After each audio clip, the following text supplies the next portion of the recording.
Now, if you're a champagne lover, you'll be happy to know that this year's champagne is going to be an incredible one. What's been described as perfect climatic conditions have produced a fantastic harvest.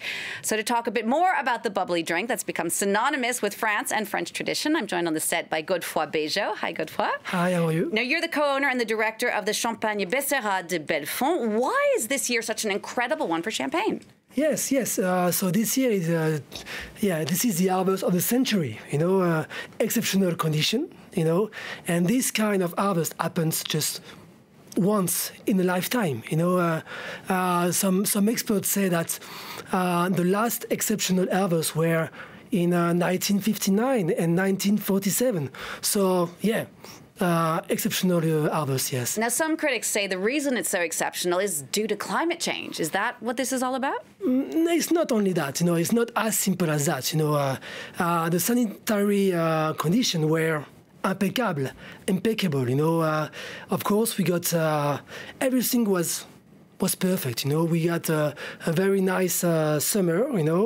The beginning of the growing season was a bit tricky. In May and June, but we got some heavy rain. But and then we got a fantastic summer. July, August, and the harvest starts the third week of August, which is very early. Very early. This is very early. Yes. Do you worry, or other champagne growers worry about the effects of climate change, or are you doing anything in particular to protect it so things don't go too far the wrong way? No. I think we are okay. I think we are okay. We need to be aware of that, of course. But this is good for us. And we take advantage of that. But it's not only the climate change. If you remember, in 2003, we got a very hot summer, very early harvest.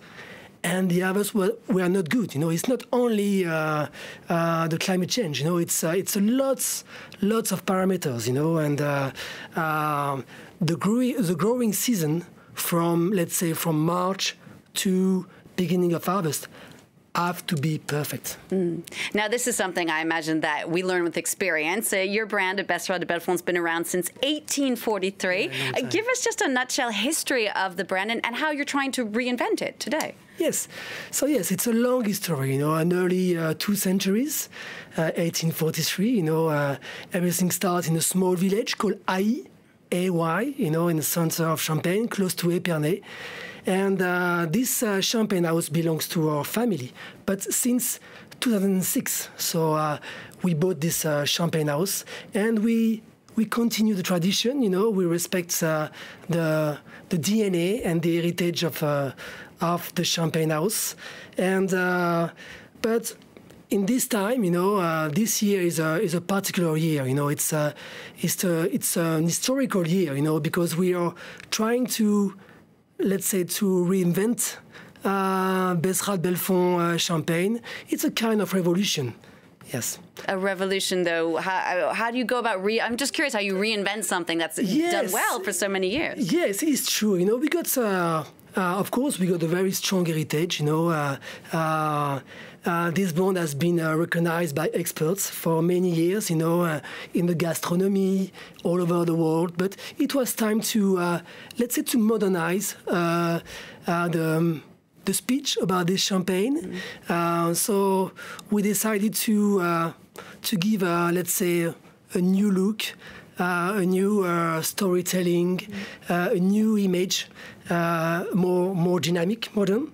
This is also due to the fact that my father is going to retire very soon. I'm going to take over the champagne house, and it was the right time. I think we need to. Let's say, to make the consumers more confident about champagne. Why? Because many people think of champagne as an old fuddy-duddy drink? Something they wouldn't necessarily get if they were younger? Yes. I think we need to take champagne less seriously. Champagne has to remain a pleasure. And a pleasure where truth and authenticity reign. And, there is no methods or good ways to enjoy champagne. I think, the most delicious moments to enjoy champagne, it is our unexpected moments, with unpredictable outbreaks of craziness. So there is no perfect moments, One thing that I found that's interesting about your champagne, apparently it's quite famous for its bubbles. Can you just explain about that before you go? Because apparently a bottle of champagne has 100 million bubbles in it, and yours has even more. Why, and why is that important? No, we don't have more bubbles. We also have millions of bubbles in our champagne, but we have a special process for making our champagne, and that makes our champagne with the finest bubble in all champagne, because it's lots of parameters, but the main parameters is sugar. We have less sugar than a normal champagne, so at the end, our champagne have finest bubbles than other champagne. So the texture in your mouth is more creamy, more soft, more gentle.